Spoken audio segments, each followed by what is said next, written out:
I got into my husband's car and found a tube of personal lubricant in the glove compartment. I didn't say a word. I just secretly replaced it with industrial superglue. And what happened next forced our neighbors to make an emergency call to the fire department. I'm so glad you're here. If you're watching this video, please like and subscribe to my channel, and tell me in the comments where you're listening to my story of revenge from. I want to know how far it's traveled. I sat at the kitchen table, the silence in the house as thick as morning fog, a silence that had become a constant, unwelcome guest. The old clock on the wall, a wedding gift from my late mother, ticked with a relentless, accusatory rhythm, each beat a painful reminder of a life I was beginning to suspect was a beautiful, meticulously crafted lie. My husband, Julian, had just returned from one of his countless business dinners. He looked not merely exhausted, but haunted, as if he carried the weight of a secret too heavy to bear.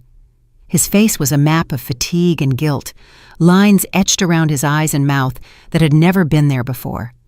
He tossed his jacket on the sofa with a weariness that felt performative, loosened his tie as if it were a noose he was desperate to escape, and collapsed onto the bed, the familiar springs groaning under his weight, without even bothering to shower.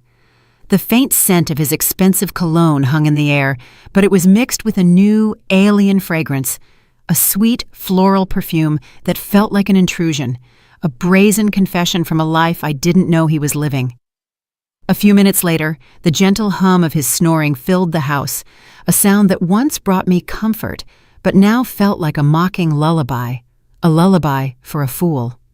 I got up, moving with the quiet, practiced grace of a wife of 40 years, and began to tidy up the mess he'd left in the living room: his jacket, his wallet, his cell phone, his old laptop. The phone screen was still on, a new email glowing like a sinister omen. I frowned. Julian never used email. He always said, "Juliet, all this tech stuff is too complicated. I'd rather just make a call." But now, an email. It was right there, in plain sight. A digital ghost from a life I didn't know he was leading. Out of a morbid curiosity that felt both wrong and necessary, I opened it. The message was short, a mere handful of words that would shatter my world. "You were incredible tonight, Dad." It was followed by a red heart, a symbol of affection that pierced my own heart with a cold, sharp ache. I froze, as if someone had slapped me, the digital world a cruel mirror reflecting a truth I was too terrified to see. "Dad," the word echoed in my mind. Who was calling him that? And in such an intimate, affectionate tone. I swiped down, my thumb trembling, looking for more clues, but there was nothing. Just a strange email address, a jumble of meaningless characters that offered no answers, only more questions. A shiver ran through me, not from cold, but from a profound, bone-deep fear. It felt like a cold wind coming in through a crack in the door of my life, revealing a secret chamber I never knew existed. I glanced at the bedroom and saw Julian turn over with a sputtering snore, his face still and peaceful, a stark and infuriating contrast to the storm raging inside me. My heart pounded like a thief's, a frantic, guilty beat. I quickly put the phone back, my hands shaking so much I almost dropped it. I continued cleaning up, my movements now mechanical, robotic. I gathered his dirty clothes to take to the laundry. As I checked his pant pockets, I felt a folded piece of paper, crisp and new. It was a receipt from a fancy steakhouse in San Antonio, dated that very night. I frowned. San Antonio? He had told me he was meeting his partners in Dallas. A tiny, bitter laugh escaped my lips. Julian hated driving to Dallas. San Antonio, on the other hand, was where his mother had lived before she passed away. He had fond memories there, a fact he had often reminded me of. But who had he had dinner with in San Antonio while lying to me about being in Dallas? The receipt showed a party of 2, a bottle of expensive Cabernet Sauvignon, a wine he had bought me for our 10th anniversary, a wine I had never forgotten, and main courses of filet and pasta. I tried to remember the last time Julian took me to a place like that. Maybe 10 years ago, when I opened my first bakery. It was a memory etched in my mind. The flickering candlelight, His proud smile, the way he toasted my success. Now, that memory was a lie, a faded photograph in a scrapbook of deceit. I took out my own phone, and with a silent, determined resolve, snapped a picture of the receipt and the email. I didn't want to believe it, but a woman's intuition, a wife of 40 years' intuition, is a deep, primal knowing. Something was going on, and I had to find out what it was. My hands were trembling not just with anger, but with a deep existential dread. I felt like I was standing on the edge of a cliff, about to witness the spectacular collapse of my entire life. I went to the garage. Julian's old SUV was still warm, the air thick with the smell of gasoline and that faint, sweet perfume from his clothes. I opened the door, a small, cold dread gripping my stomach. I turned on my flashlight and checked every corner of the driver's seat. There was nothing out of the ordinary, just some loose change and an empty water bottle. But as I reached into the passenger side glove box, my fingers brushed against something plastic and slippery. I pulled it out, and my heart almost stopped. A tube of used personal lubricant with dried residue on the cap, a sticky, damning piece of evidence. I stood there in the dark garage, staring at it as if it were a dirty secret, a tangible manifestation of my worst fears. Julian and I hadn't been intimate in years. He always said he was tired, that age had sapped his desire. So what was this lubricant for? The question echoed in my mind, each syllable a hammer blow to my fragile reality. I felt paralyzed, but kept a clear head, a survival instinct kicking in. I put it back exactly where I'd found it. I wiped my hands with a napkin, scrubbing them raw, as if I were afraid the betrayal would leave a permanent mark on my skin. I continued searching, this time more carefully, more methodically. Under the back seat, I found some crumpled napkins soaked in a sweet floral perfume that wasn't a man's and wasn't my soft, familiar rose fragrance. The scent was alien, defiant, a loud, vulgar shout of infidelity in the quiet sanctuary of our garage. I took photos of everything, the lubricant, the napkins, as if I could capture the scent in an image. I closed the car and went back inside, the weight of the evidence pressing down on me, heavier than any flour sack I had ever lifted. I sat at the kitchen table, my hands trembling uncontrollably as I picked up Julian's phone again. By this point, I was almost certain he was cheating on me. I checked his messages, but there were only work chats, cold and dry like a desert landscape. His inbox was empty, except for that one strange email. I checked the sent and draft folders. Nothing. Everything was too clean, too perfect, suspiciously so, as if he had erased every trace of his deception. A master of lies, I thought bitterly. My rage was now a cold, hard stone in my chest, and a new, more dangerous emotion began to stir within me, a desire for truth, a need to expose the lie, no matter the cost. The next morning, just as the sun rose and the soft light filtered through the window curtains, I was already awake, a ghost in my own house. The image of the lubricant, the restaurant receipt, and that email wouldn't stop swirling in my head, a venomous carousel of doubt. I stood in the kitchen, my hands busy, but my mind a frantic whirlwind. I made a simple breakfast, 2 fried eggs, some toast, and a cup of the strong black coffee Julian liked. I had barely slept all night. Julian came down, looking tired, his hair a mess, and his eyes still groggy. He sat at the table, grabbed his coffee cup, took a sip, and set it down half full. "I have an important meeting today," he said in a husky voice, a rehearsed line he'd used countless times before without looking me in the eye. "I'm sure I'll be home late." He was so good at this, I thought. The easy lies, the casual tone, it made my blood run cold.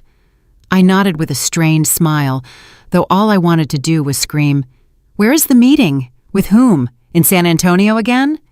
But I held back, my rage a silent fire, and simply replied, "All right, be careful." He got up, gave me a light pat on the shoulder, a gesture that felt more like an afterthought than a sign of affection, and left. The door closed, leaving the kitchen in silence, and me with a suspicion that was growing into a monstrous certainty. I cleared the table and washed the dishes one by one, the rhythm of the task a small anchor in the storm of my emotions. I couldn't just sit there inventing theories. I needed the truth, hard evidence. I picked up my phone and looked for the number for Mrs. Miller, a friend from years ago who had helped me so much when I first opened the bakery. She had once told me about a good private investigator who specialized in infidelity cases. "Juliet, if you ever need it, I can give you Thomas's number," she had said. "He's very discreet and reliable." I never thought I would need to call him, but now I had no other choice. I dialed her number, my voice trembling, each ring a drumbeat of my mounting anxiety. "Hello, Mrs. Miller? Can you help me get in touch with Thomas? I need him." She was silent for a few seconds, a pause that spoke volumes before answering. "Juliet, what's going on? Did Julian do something?" I sighed, not wanting to get into the details over the phone, my pride bruised and raw. "I just need to know the truth. Can you help me?" Mrs. Miller, a woman of few words but profound intuition, agreed immediately, and just an hour later, I received a message from Thomas, asking me to meet him at noon at a small cafe downtown. "Mrs. Roberts, please don't worry. I will help you," he wrote. The message was short, but it was enough to give me a little relief, a lifeline in a sea of deceit. At noon, I went to the cafe, a tiny place with worn wooden tables and the aroma of roasted coffee filling the air, a scent that usually comforted me, but now felt strangely foreign. I chose a secluded corner where no one would notice me, a shadow in a room full of light. Thomas walked in, a middle-aged man, short and stocky, with a simple light blue shirt and philosophical eyes that seemed to read everything, to see through the surface of things. I handed him a flash drive with the photos I had taken the night before, the strange email, the restaurant receipt, the lubricant tube, and some napkins. "This is all I have," I said, my voice shaky. "I'm not sure, but I think my husband is cheating on me." The words tasted like ash. Thomas nodded, reviewing each image on his phone, his face impassive, a professional facade hiding whatever thoughts he had. He carefully made notes in a small notebook. "Mrs. Roberts, I understand. I'll start following Mr. Roberts this afternoon. Don't worry, I'll let you know as soon as possible." I looked at him, trying to hold back the tears that were burning my eyes. "Thank you," I said softly. "I just want to know the truth, whatever it may be." Thomas nodded with a compassionate look, a flicker of understanding in his eyes. "I'll do my best. Go home and don't do anything to arouse suspicion." I left the cafe and walked through the crowd, but I felt a loneliness I had never experienced before. 40 years of marriage, a lifetime built on a foundation of trust that was now crumbling beneath my feet. I had put all my trust in Julian. I always believed he was a family man, someone who would be with me through any difficulty. He was my rock, my anchor. And now here I was, hiring a stranger to follow my own husband. The irony was a bitter pill to swallow. I felt like I was in a bad movie, a character in a drama I never auditioned for. That night, as I sat in the bakery, the familiar scent of yeast and flour, a constant, soothing presence, going over delivery invoices. My phone vibrated. A message from Mr. Thomas. I opened it, my heart pounding a mile a minute, the blood roaring in my ears. It was a photo of Julian, in the light blue shirt he often wore, entering a fancy restaurant, holding hands with a woman. I zoomed in on the image, and my heart stopped. It was Allison, my daughter-in-law. She was wearing a tight black dress with heavy makeup, intense red lipstick, and her hair down. They didn't look like father-in-law and daughter-in-law, but like a couple on a date, their bodies turned toward each other, a shared secret between them. I sank into my chair, my hand trembling as I held the phone. Allison, how was this possible? At family gatherings, she and Julian always acted distant, barely speaking to each other. I now realized it was a masterful act, a performance for my benefit. Mr. Thomas sent more photos. In one, they were sitting in a secluded corner, the table decorated with candles and flowers. Allison was leaning toward him, smiling, and Julian was toasting her glass with an oddly tender gaze. I saw the photo and felt a crushing pain in my chest. In 40 years, I had never seen him look at me like that, not even when we were young, when I was that girl from San Diego with long hair and a radiant smile. He looked at me that way. A look of genuine adoration, of a love I thought was mine. Now it was hers. In the middle of the night, a video arrived from Mr. Thomas. The clock on the wall read 2:00 a.m. I put on my headphones, a desperate attempt to keep the secret contained, and pressed play. My hands so shaky I almost dropped the phone.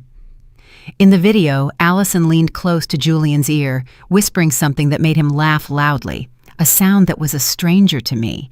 Her voice sounded sweet, her eyes sparkling under the restaurant lights. Then they got up and left, and Julian, ever the gentleman, opened the car door for her as if she were a lady and he were her lover.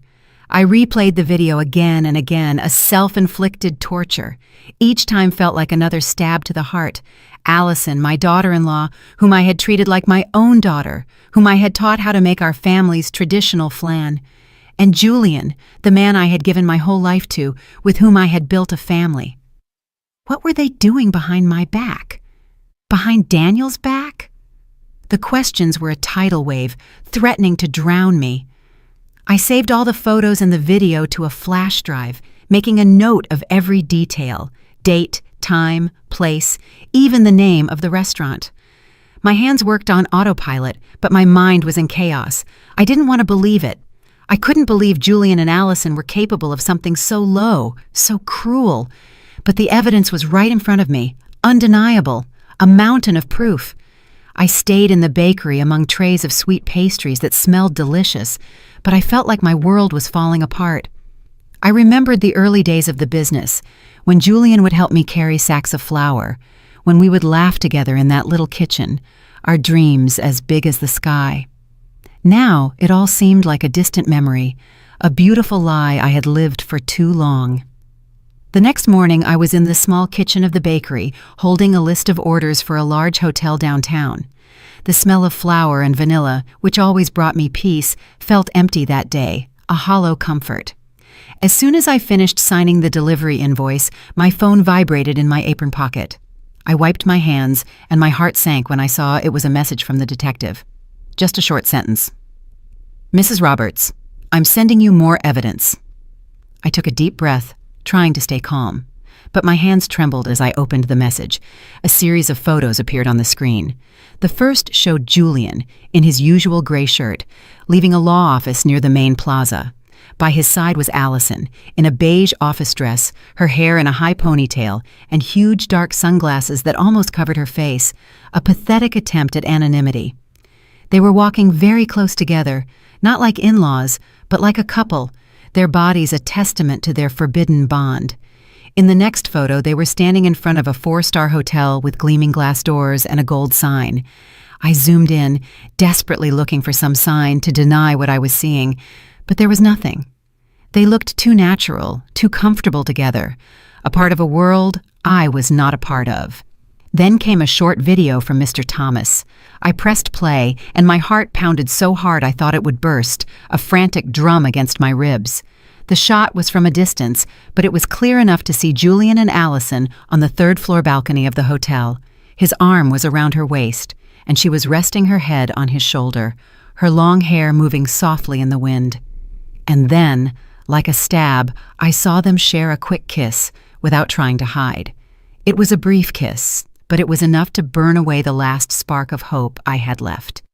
I replayed the video frame by frame, each image digging deeper into my soul, a slow, agonizing descent into hell.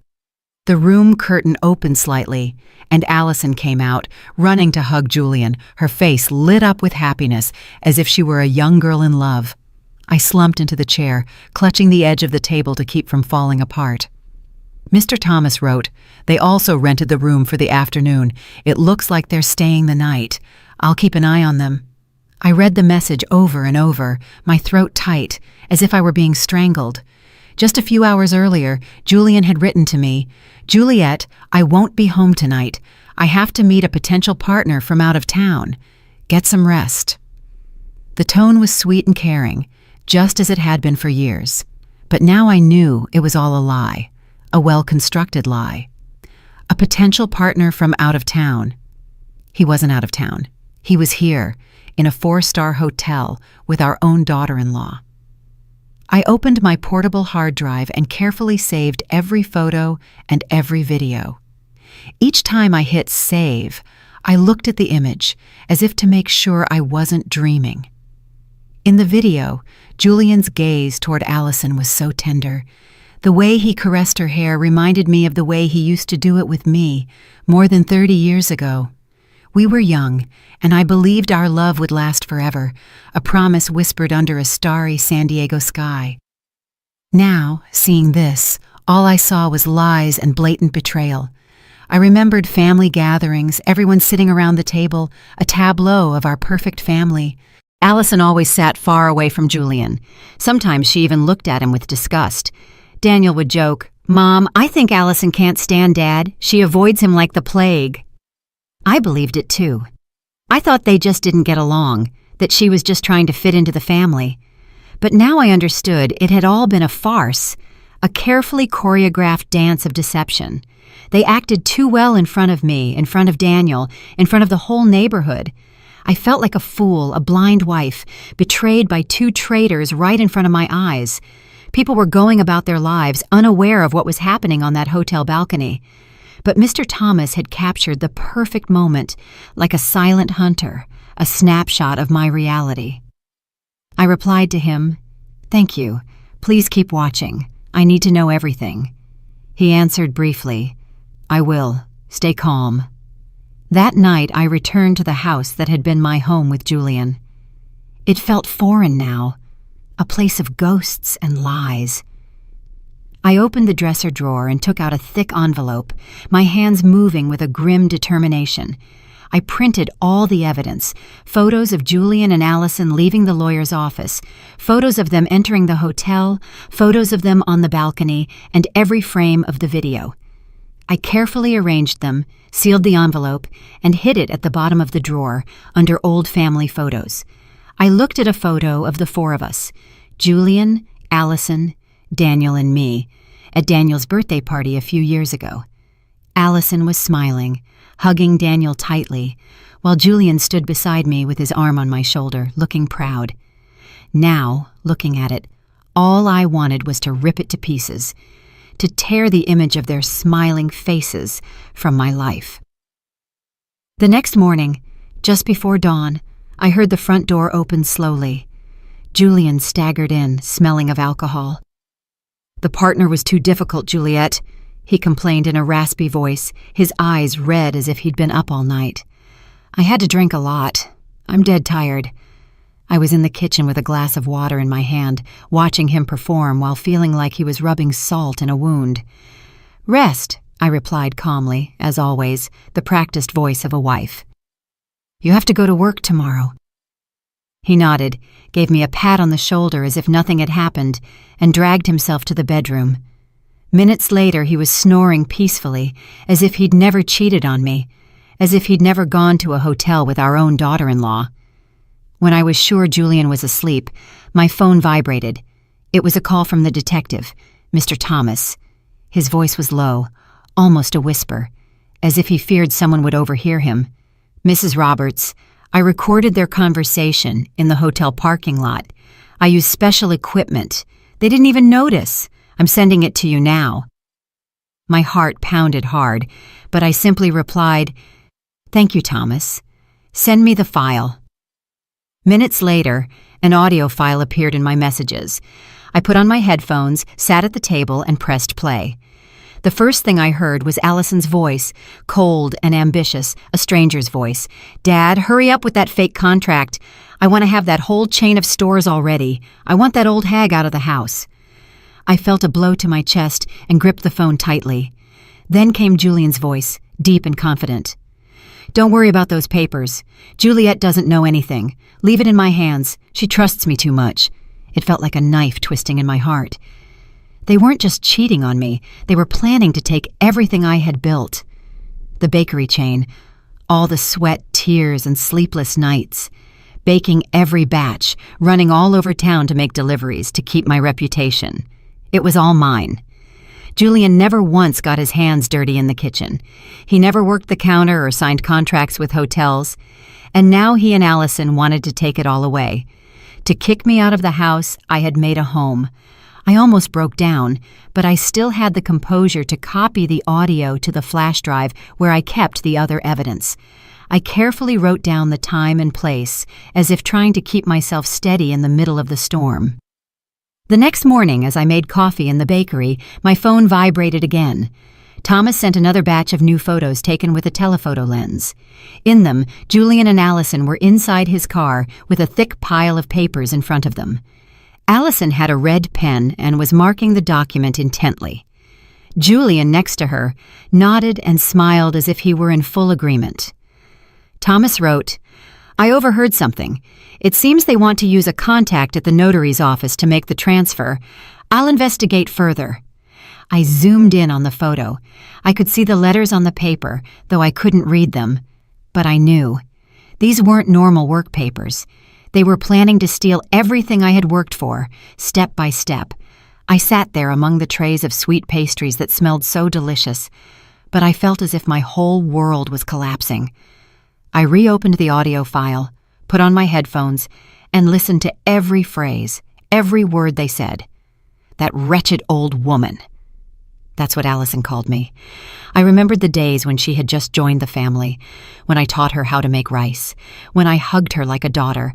I thought she was part of the family, that she would be the woman who, along with Daniel, would build a future. And Julian, the man I had loved since I was a girl in San Diego, who swore he would be with me until the end. They had made a joke of me, a fool who still believed in love and family. A regular customer came in, Mrs. Peterson, who always bought pastries for her grandchildren. "Juliet, your bakery has been packed lately. Your chain of stores is expanding. I'm so proud of you," she said, her voice warm.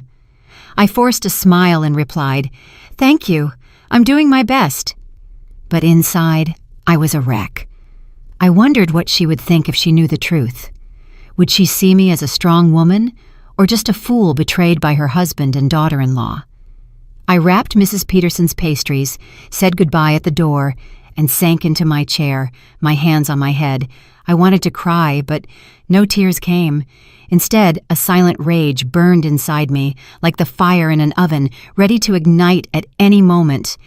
That night, at dinner, I sat across from Julian in the small kitchen under the yellow light that gave his face a strange, distorted glow.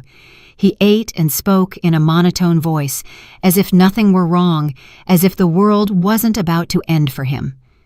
"Juliet, I have to sign some important business papers this week. Maybe you should look them over. They're complicated." I picked up a piece of bread and pretended to take a bite, but in my head I could only hear Allison's voice from the recording. "Dad, hurry up and sign the fake contracts."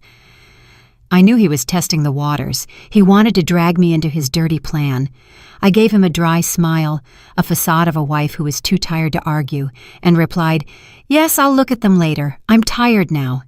He nodded, took a sip of wine, looking at me as if nothing were wrong. But I knew that behind that smile was a man ready to take everything I had built, a predator waiting for the right moment to strike. Julian had a few more glasses of wine. His face turned red, and he started slurring his words about a difficult client he'd seen that day. I nodded as if I were listening, but inside I wanted to scream, "Do you think I'm that stupid?" When he got up, staggering, and went to the bedroom, I cleared the table, my every move slow, containing the anger that was boiling inside me. He threw himself on the bed, snoring loudly, and left his car keys on the nightstand, gleaming under the dim light, a siren's call to my revenge. I stared at them, my heart pounding in my chest. This was my chance, my moment. I entered the bedroom slowly, careful not to make a sound. Every step felt like walking between pain and resolve, between the past and a new, unknown future. I grabbed the keys, squeezed them tight, and went straight to the garage. The night was quiet, hushed, as if the world was holding its breath.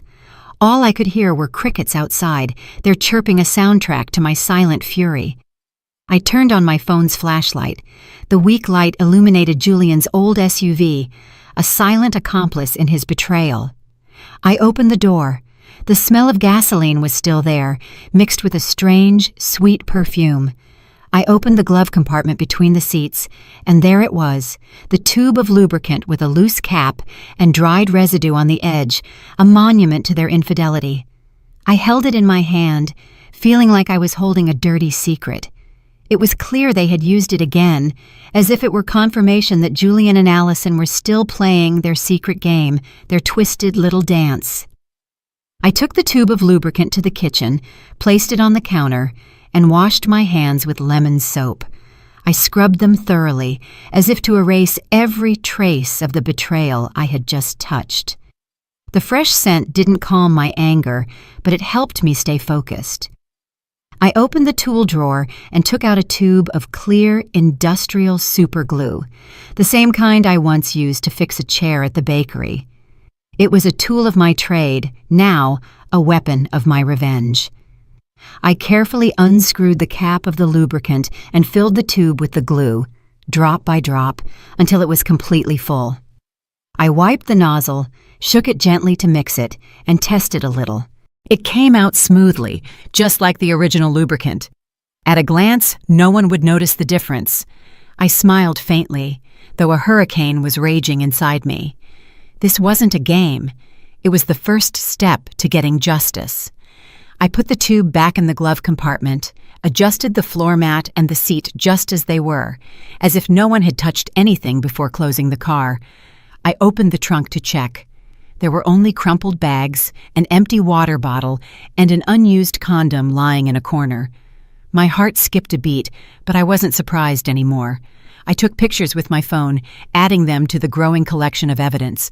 Each image was another piece, a reminder that I couldn't let Julian and Allison get away with their lies. Back in the house, I put the keys back in their place, next to Julian's alarm clock. I grabbed an old book and sat on the living room sofa, pretending to read. The dim light fell on the pages, but I couldn't read a word. My head was spinning. I thought of Daniel, my son, who believed he was living happily with Allison, without knowing the truth. How could I tell him that his wife and his own father were betraying us? I thought of the bakery chain, of the 40 years of work and sleepless nights, of all the fights with Julian to defend my dream. He never really understood it, but I trusted that he supported me. Now I knew he was just waiting for the right moment to take everything. An hour later, Julian woke up and stumbled into the kitchen for water. He saw the keys on the counter and didn't suspect a thing. "Still not sleeping, Juliet?" he asked groggily. I smiled and replied, "No, I'm just reading a bit. Finish your water and go back to bed." He nodded, drank, and returned to the bedroom, snoring immediately. I looked at him as if he were a stranger. This man who once promised to be with me until the end was now planning to destroy what I loved most. But he didn't know that I had already started my counterattack. At dawn, I got up. The sunlight was timidly entering through the bakery window. I was in my usual kitchen, kneading dough, preparing flanes and sweet pastries for a large hotel order. I pressed the dough with all my might, channeling my rage into every movement. When I returned home for breakfast, I made an effort to keep a calm face. Julian was already up, with a cup of black coffee in his hand. I served him eggs and toast. "Julian," I said calmly, "I have to travel to Nashville tomorrow to sign a contract with a new partner. I'm sure I'll be home late. Can you take care of dinner?" I watched him out of the corner of my eye. He looked up, surprised, but in his eyes, something was shining that wasn't concern. It was relief. "A big contract?" he asked, taking my hand with a feigned tenderness. "Don't worry, go ahead. I'll handle it." But that spark in his eyes, that slight curve of his lips, as if a weight had been lifted, pierced my chest. He wanted me to leave, and I knew exactly why. I smiled and nodded. "Thanks. I'll call you if I get back late." He took another sip of coffee. Then he got up, saying he had to get to the office early. As he left, I saw he had left his phone on the table, and the screen lit up with a missed call. The name that appeared was A.T. I frowned. My heart pounded. Allison Thomas. I was sure it was her. Before I could touch the phone, Julian came back, grabbed it in a hurry, and turned off the screen in front of me. "I forgot it," he mumbled with a forced smile. And he was gone. I stood there, watching the door close, feeling as if I had been slapped. He wasn't even bothering to hide it anymore. That day, I worked like a machine, delivering bread, signing invoices, and smiling at customers. But my mind was only focused on Julian and Allison. I couldn't let them continue their farce behind my back and Daniel's. I needed more evidence, to hear from their own mouths what they said when they thought no one was listening. That night, I pretended to be tired. I went to bed early and told Julian, "I have to wake up early tomorrow to catch the bus, so I'm going to sleep." He nodded, gave me a pat on the shoulder. "Rest, Juliet. Be careful on your trip tomorrow." I lay down and closed my eyes, but I sharpened my hearing, attentive to every sound in the house. Close to midnight, when Julian's snoring stopped, I heard him get out of bed quietly. The faint light from his phone shone in the darkness. He left the room with his phone, thinking I was asleep. I stayed still, my heart pounding. Then I slowly got up and followed him on tiptoe. I hid behind the thick living room curtain and saw him standing in a dark corner near the window. He put the phone to his ear and spoke softly. "Yes, of course. Come over to the house tomorrow. We won't have to go to a hotel anymore. Juliet has to leave town to sign a contract and she'll be back late." I heard a soft giggle from the other side, Allison's sweet voice. "That's great, Dad. Finally we can relax." Julian laughed, replying, "Yeah, come early. I'll be waiting." I stood there behind the curtain, feeling my blood boil. They weren't just cheating on me. They were planning to turn my house, my son's home and mine, into their meeting place. I returned to the bedroom in silence, opened a drawer, and took out Daniel's old recorder, the one I bought him for college to record his classes.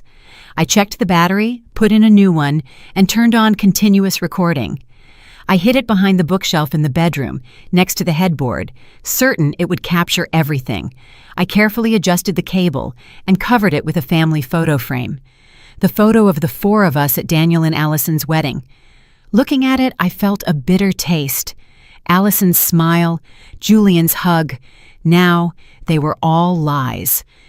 Before going back to bed, I checked again that the recorder was working. I placed the photo frame just right to hide the cable.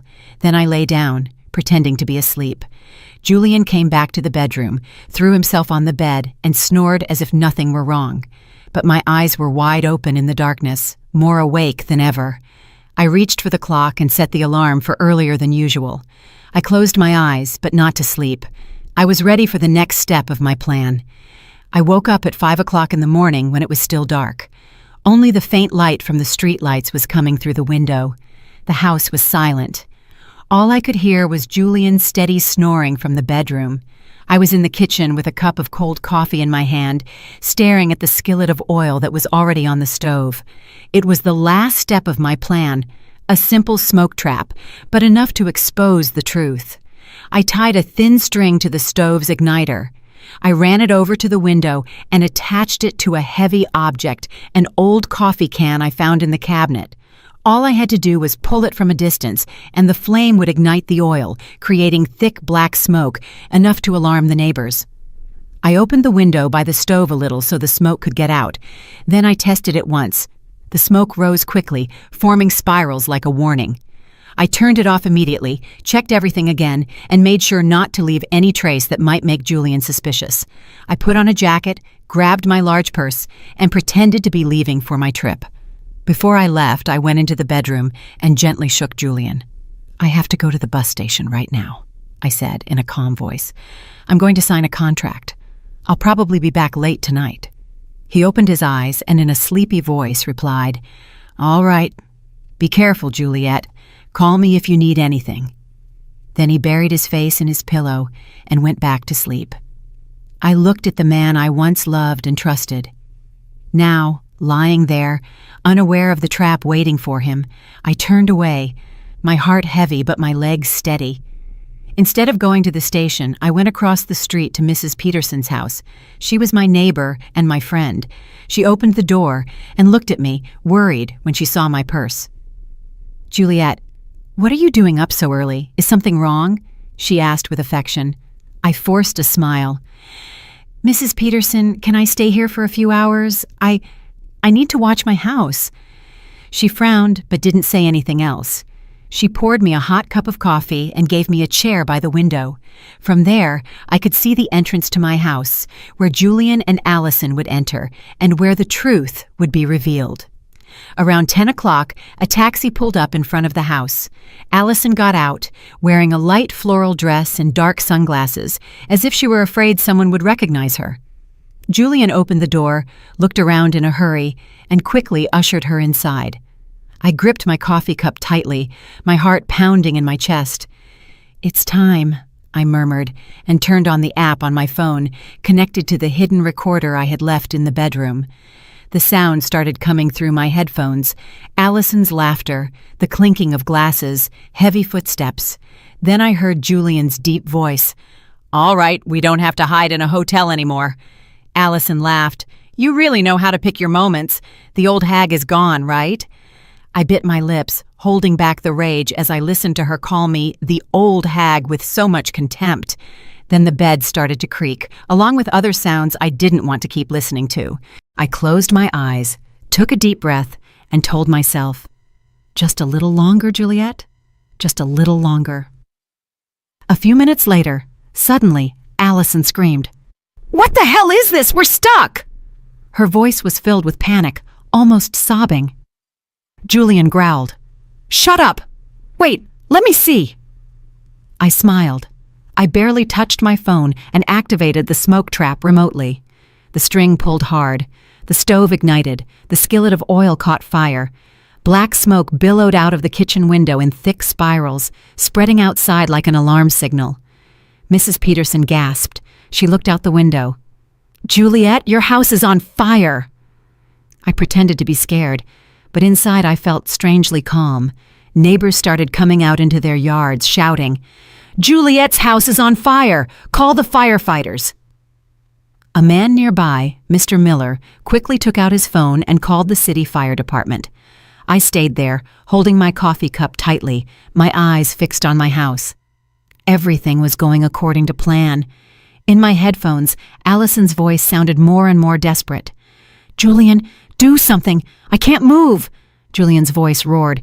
"Don't scream! I'm trying!" But I knew they couldn't do anything. The industrial super glue I had swapped was already at work, leaving them trapped at their most humiliating moment. I imagined them struggling, scared, and a part of me felt satisfied. Not because I was cruel, but because they had pushed me to this. They wanted to take my bakery, my family, even my honor. Now I would make them pay. I looked out the window. The smoke continued to rise, getting thicker. The neighbors were crowding together, yelling in a panic. "What's going on?" someone asked. "Where's Juliet?" "She went out of town for work. That's what I heard," another replied. Mrs. Peterson, standing next to me, looked at me with suspicious eyes, but didn't say anything. She just squeezed my hand gently. I knew she had a hunch, but I didn't need to give her an explanation. The truth was about to explode, and I was ready. Just 10 minutes later, the siren of a fire truck sounded at the end of the street like a death knell. The red vehicle sped up and skidded to a stop in front of my house. I saw Daniel jump out of the driver's seat in his fire chief uniform, his face tense. My son shouted in a firm voice, "Get the equipment ready! Quick! There might be people inside!" I looked at him and felt a sharp pain. My son, always so proud of his family and his parents. Now he was about to face the cruelest truth. I wanted to run and hug him and say, "I'm sorry, Daniel," but I had no other choice. I stayed still, letting everything take its course. The smoke from the kitchen continued to rise thickly, making Daniel and his team believe there was a serious fire. My son led the way with a sledgehammer, breaking down the front door. The sound of splintering wood echoed in the air. His teammates followed him with hoses and extinguishers. I listened to the commotion coming from the bedroom. Julian's desperate shouts mixed with Allison's sobs. Do something, Julian! I can't move! Julian growled. Shut up! Don't scream! I bit my lips, squeezing the phone where the app was still transmitting the audio from the hidden microphone. They were trapped, helpless, just as I had calculated. Daniel entered the bedroom, and I could imagine what he found. His own father and his wife, naked, stuck to each other on the bed, their faces pale with pain and panic.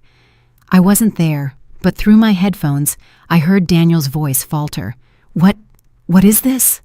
A firefighter behind him murmured in surprise, "Oh my God!" Another couldn't hold back and let out a nervous laugh, but Daniel immediately shouted, "Silence!" I knew that cry wasn't just to maintain order, but my son's last attempt to hide his pain. The humiliation was now exposed, not just to Daniel, but to the entire fire team and the whole neighborhood.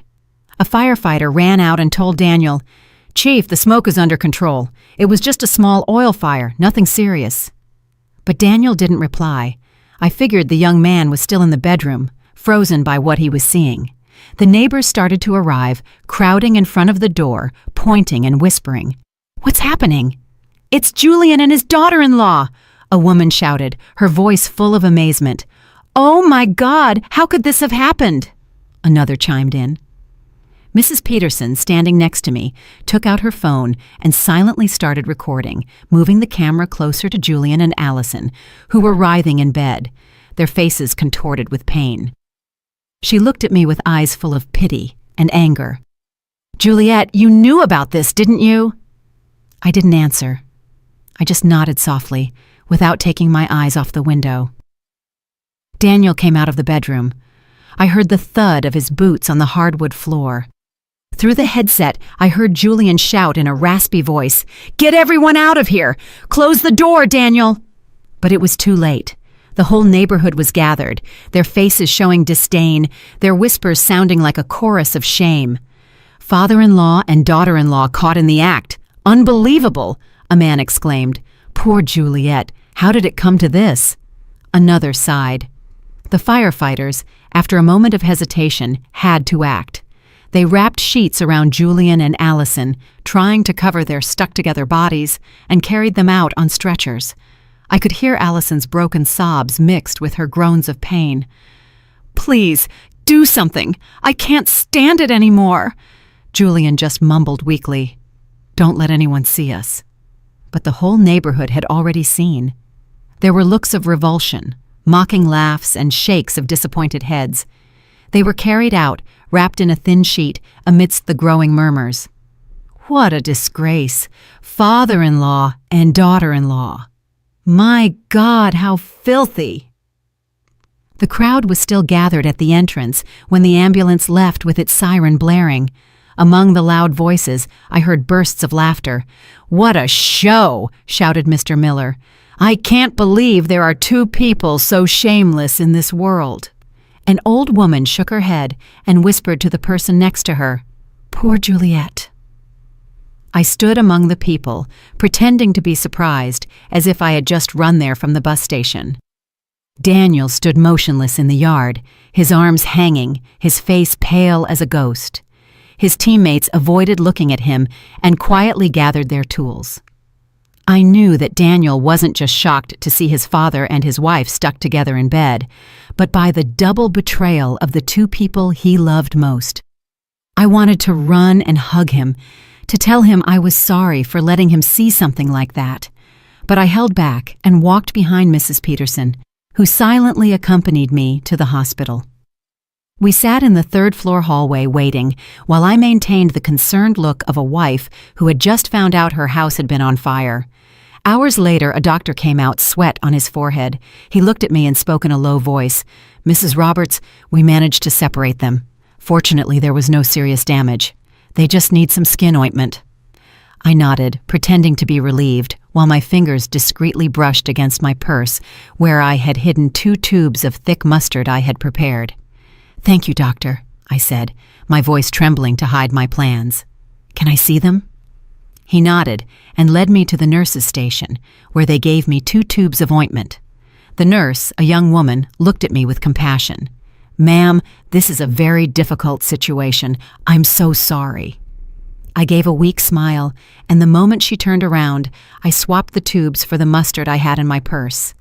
My hands moved quickly and confidently, as if I had rehearsed it hundreds of times in my head. I entered the hospital room with a tube of mustard in my hand, feigning concern. "Julian? Allison? Are you okay?" Allison was in bed, her hair a mess, her eyes red, unable to look at me. Julian, still pale, mumbled, "Juliet, I can explain." But I didn't let him continue. I placed the tube of mustard on the table next to the bed and left. Minutes later, a gut-wrenching scream came from the room. Allison was covering her face, crying, "It burns! My skin is on fire!" Julian was writhing in bed, cursing. "What the hell is this? Who did this?" The entire hallway was in an uproar. Patients and family members came out to look. An old woman whispered to her son, "It's them, the couple from the video this morning on the internet. The father-in-law with the daughter-in-law. What a disgrace." Another added, "They deserve it." The doctor ran into the room, asking the nurses to clean their skin and apply a neutralizing agent. But the humiliation of Julian and Allison was already public, impossible to stop. Mrs. Peterson's video of them being carried out on a stretcher had spread throughout the neighborhood and on social media. I was in the hallway, listening to the murmurs, feeling as if the whole world were witnessing the downfall of those two traitors. When the crowd dispersed, Daniel entered the room with a thick folder in his hand. I had called him as soon as the ambulance left, asking him to get the envelope with the evidence I had saved in the drawer and the 2 divorce papers I had ready. He handed me the folder, his gaze empty, without saying a word. I opened it, took out the documents, and placed them on the table in front of Julian and Allison. I looked at him directly in the eyes, my voice cold but firm. 40 years of marriage end here. Sign these, and then do whatever you want, as long as you disappear from my son's life and mine. Allison collapsed, crying, looking at Daniel. "Honey, forgive me. I made a mistake. Please, I beg you, forgive me." But Daniel just looked at her, his gaze as hard as stone, and left without saying a word. Julian tried to grab my hand, his voice trembling. "Juliet, listen to me. I didn't want this." I pulled away, cutting him off. "Don't say anything else, Julian. You chose this path." He yelled desperately, "Juliet, please." But the nurse came in and warned, "Be quiet. This is a hospital." I turned and walked away without looking back. In the hallway, I saw Daniel leaning against the wall, his head in his hands. I walked over and put my hand on his shoulder, but he didn't lift his face. "Mom," he whispered, his voice broken. "Why did it have to be Dad? Why her?" I didn't answer. I just hugged him tightly, sharing his pain with my own. In that moment, I knew that Julian and Allison had lost everything, their honor, their marriage, even their dirty plan. But Daniel and I had also lost a family. I only hoped that with time, we would find peace. A few weeks after the scandal, my bakery was busier than ever. The little bell on the door wouldn't stop ringing. Customers came in and out with smiles and compliments. "Juliet, you are so strong," Mrs. Peterson said, holding a bag of freshly baked flan. "The whole neighborhood is proud of you for how you defended your family business amidst all that filth." I smiled and thanked her. People supported me. They called me a strong woman, but only I knew that strength came from the broken pieces of my heart. Every time I looked at the oven where I had worked with sweat and tears for 40 years, I remembered Julian and Allison, who wanted to take everything from me, but failed. And I'm still here, with my bakery, with Daniel, and with a new life. Daniel moved in with me right after that day. He didn't talk much about what had happened, but I noticed the change. He wasn't the cheerful, always laughing Daniel he used to be. His eyes now looked deep, as if they carried a wound that wouldn't heal. "Mom, I want to stay here for a while," he told me the first night as he came in with his suitcase. "I'm going to help you run the bakery, talk to clients, whatever you need." I hugged him. I felt the warmth of the son I had raised and just nodded without asking anything. I knew Daniel needed time, and so did I. Every morning, we opened the bakery together. I prepared the oven and arranged the trays, and Daniel reviewed invoices and called hotels and restaurants. "Mom, the Grand Hotel wants to increase their sweet pastry order for next week," he called out to me from the cash register, his voice calm but without its usual brightness. "All right," I replied. "Confirm the order. I'll prepare more dough." These simple moments gave me a peace I hadn't felt in years. There were no more fake looks from Julian, no more sweet and calculating voice from Allison. It was just Daniel and me, taking care of what we still had. Dinners were just the two of us now. We sat face to face in the small kitchen, eating simple meals, sometimes rice with beans and chicken, sometimes just bread with coffee. "Mom, can you make me some flan this weekend?" he asked me one night with a faint smile, the first I had seen since the scandal. "All right," I replied, relieved, "but you have to help me stir the caramel." He nodded, and in that moment, I felt that we were slowly but surely recovering. I started making time for myself, something I almost never did in 40 years. I joined a cooking club at the community center, where women my age shared recipes and told their stories. "Juliet, you make the best flan in the neighborhood," a woman told me, laughing, when I brought a tray. I replied, smiling, "It's a little trick I learned back in San Diego." I also started going to church on weekends. I would sit in silence with the light of the stained glass windows on my face and pray, not for Julian or Allison, but for Daniel, for myself, so that we would find the strength to move forward. Sometimes I would go for walks with Mrs. Peterson in the town square, listening to her talk about neighborhood gossip. "You know, Juliet," she would say, her eyes shining, "everyone is still talking about Julian and Allison, but they say you're the one who won." I just smiled without answering. I won? Maybe. But the price was losing my whole family. Daniel also started to change. He became less quiet and began telling me about his work as a firefighter. "We put out a fire at the market yesterday," he told me one night as we ate dinner. "It was really dangerous, Mom, but luckily no one got hurt." I listened to him, my heart filled with pride. "Please be careful," I said, my voice trembling. "You're all I have left." Daniel looked at me with tenderness. "Don't worry, Mom. I'll never leave you alone." Those words were like medicine. They gave me back the faith that even though I had lost so much, I still had my son, who would always be with me. One afternoon, while the bakery was full of customers, I sat at the cash register, watching the movement in the street. The bell on the door rang non-stop. The smell of sweet bread filled the air. I looked at the trays of flan and pastries and thought about the entire journey. I had built this bakery with my own hands, from a girl in San Diego to a woman who knew how to endure. Julian and Allison wanted to take everything from me, but failed. I kept my bakery, I kept Daniel, and most importantly, I kept myself. Did you like my story, and which city are you listening from? Let's meet in the comments. If you like the story, you can support me by sending a super thanks so I can keep bringing more stories like this. Thank you so much for your sweet support. I'm looking forward to your comments on the story. On the screen, you can see 2 new life stories that I highly recommend. There's so much more on my channel. Don't forget to subscribe. See you in the next life story with love and respect.